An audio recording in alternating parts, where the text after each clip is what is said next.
How many people have ever heard of CBC Radio? Yeah. You ever heard of CBC Radio? Yeah. Giangameshi. That's what's up for Q. Yeah. Right? There's a show on CBC Radio called Here and Now with Matt Galloway. Or it used to be Matt Galloway. I'm not sure who's on there right now. Okay, Matt Galloway's took over for Andy Berry. Would you believe me if I told you that I am the producer for all of the theme music for Here and Now on CBC Radio, which is the second largest radio show in Canada? Would you believe me? Would you believe me if I told you that when they put me into a competition to do this theme music, I was the youngest, I was the only hip-hop dude. They thought it would be cool to put this guy named Subliminal into this competition with a bunch of composers that do this for a living. Ask me if I can read music. No. Can you read music? No. I cannot. Could barely read his name. That's what. Shut up. Hey. When they asked me to make this beat, I didn't even have my MPC 2000 yet, fam. So I didn't have a drum machine. So what did I do to make the beats?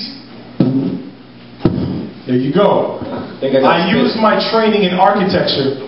And I came in there and I created 3 different beats and I sat down with them and I did something that nobody else did. I sat down with them and I said, what are you looking for? And I said, bring CDs that you like. And we sat there for half an hour and I got them to play all the stuff that they liked. And I just started doing this bowl. You know what a bowl diagram is? Yep. So it's like, okay, it's got this native sound. And they got a guitar. They got a sitar. They got drums, and the drums are like 120 BPMs. And I went home with this bowl diagram in my sketchbook. And what was amazing about that was on the other page was sketches of houses that I was working on in school. Something completely unrelated. You know how fresh that is to look at somebody's sketchbook and then bam, see graffiti on one page. Bam, see a building on one page. Bam, see musical notes. I mean, I couldn't really write musical notes, but I did this thing that looked like musical notes. You know what I'm saying? And I went home and I created it and I came back and guess what? My theme music got selected. If you turn it on right now, you will hear my music getting played. And to this day, people always say, how did you do that? And it's all because I tried. My mother gave me this saying. Fill it in if you know it. I'm sure you guys know it. It goes like this. Nothing ventured, nothing gained. What does nothing ventured, nothing gained mean?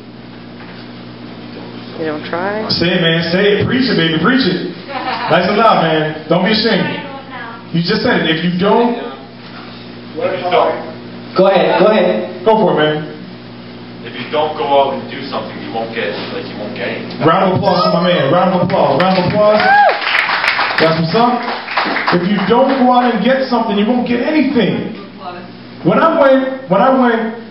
was time to get into architecture, U of T, I visited U of T. I was doing co-op at the time. So I was working in an architectural firm. I got a pass to go to U of T. I walked in there.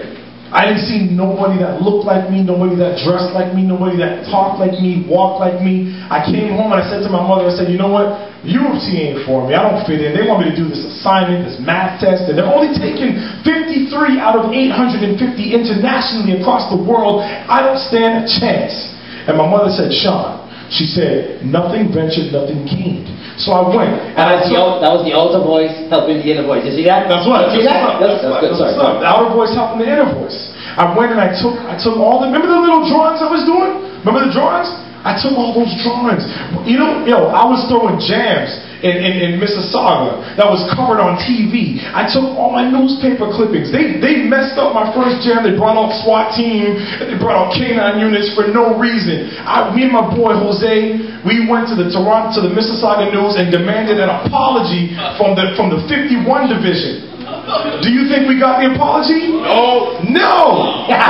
But do you think that article ended up in my portfolio? Hell yeah. Yes. Because that showed what kind of a person I was. I was doing something else I didn't want my friends to know about. Do you guys know? Cross-dressing. No, not cross-dressing. Not cross-dressing. I had to do it, all right, because I was in the theater. I had to dress up as a woman and shave my legs. Well, sometimes you have to dress like a pig to catch a tiger. That's philosophy. I'm just saying. What I'm going to say. I'm just saying. Jerry. What I'm going to say does have to do with theater, though. I was designing and building puppets. You guys know puppets? Yeah. Fraggle Rock. Fraggle Rock. I was working for a guy who worked for Jim Henson, Fraggle Rock, Kermit the Frog, and I didn't want none of my boys to know. Do you know I took pictures of all the puppets that I designed and I put it into a collage, and that was one of the single most important things that got me into U of T. The reason was they said, you know what? We've seen the models. We've seen the sketches, the balsa wood airplane models. That was unique. So once again, taking that talent, not being ashamed of it, trying, putting it out, got into U of T, got my degree. And my dad always said, get your degree, do what else you want after.